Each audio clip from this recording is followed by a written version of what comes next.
Halo, ketemu lagi dengan saya. Hari ini kita mau belajar matematika wajib. Nah, tema kita adalah statistika dengan subtemanya adalah modus data kelompok. Masih ingat apa itu modus? Modus adalah data atau nilai yang sering muncul atau keluar. Masih ingat dulu ketika di SMP, ketika anak-anak belajar modus, itu datanya hanya dipisahkan oleh koma. Coba perhatikan data tunggal yang saya berikan di samping ini.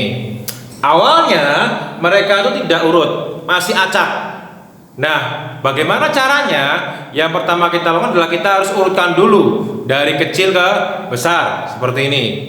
Nah, setelah kita urutkan semua, maka kita dapat ada nggak data yang sering muncul atau paling banyak muncul. Ternyata kita tahu datanya adalah angka 7. Jadi untuk contoh soal data tunggal samping ini, maka nilai yang paling banyak itu adalah angka 7. Berarti kita ketahui modusnya adalah 7. Nah, ketika di SMA kita mau belajar modus data kelompok menggunakan konsep yang hampir sama.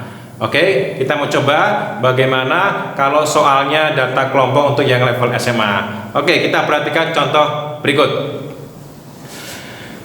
Diketahui data berat badan sebagai berikut. Ini adalah data berat badan. Yang berat badannya 45 sampai 47 ada 2 anak. Yang 48 sampai 50 ada 6 anak. Yang 51 sampai 53 ada 8 anak. Yang 54 sampai 56 ada 15 anak.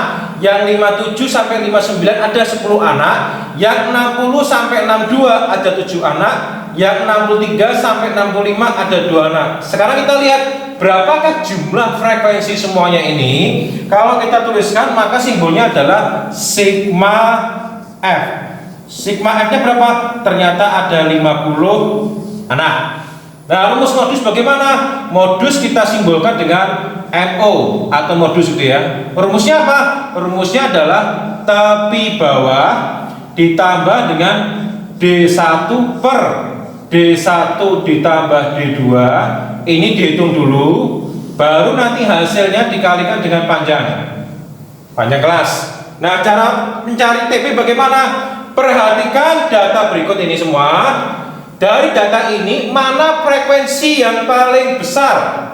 Ternyata frekuensinya adalah 15. Nah, berarti area modusnya ada di sekitar ini.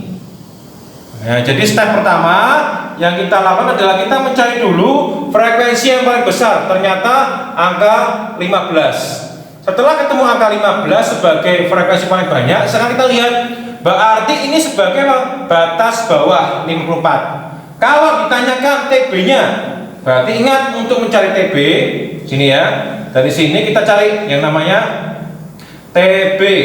TB itu sama dengan apa? BB dikurangi setengah, berarti sama dengan 54 dikurangi 0,5. Berapa nilainya? 53,5. Hasil TP-nya ini ditaruh di sini. Berarti modus MO sama dengan 53,5 ditambah. Nah, sekarang kita cari siapakah D1. D1 didapat dari angka 15 ini dikurangi dengan 8. Jadi untuk mencari D1 didapat dari modus yang 15 ini dikurangi dengan frekuensi sebelumnya, yaitu 15 dikurangi 8. Berapa nilainya? Ternyata nilainya adalah 7. Nah, kemudian sekarang untuk mencari D2 bagaimana? D2 sama dengan modusnya 15 ini dikurangi dengan 10. Berarti 15 dikurangi 10. Berapa nilainya? Nilainya adalah 5. Setelah ketemu semua, kita taruh di sini. Menjadi D1-nya 7 dibagi D1 7 lagi ditambah D2-nya berapa? 5.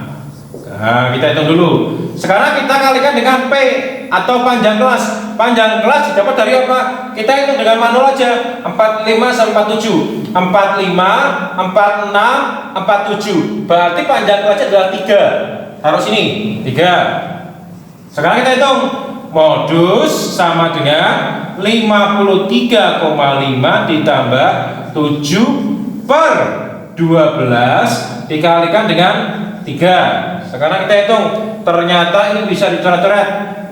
Ini 4. Berarti modus sama dengan 53,5 ditambah 7 dibagi 4. Kita hitung 7 bagi 4 berapa? Modus sama dengan 53,5 ditambah 1,75.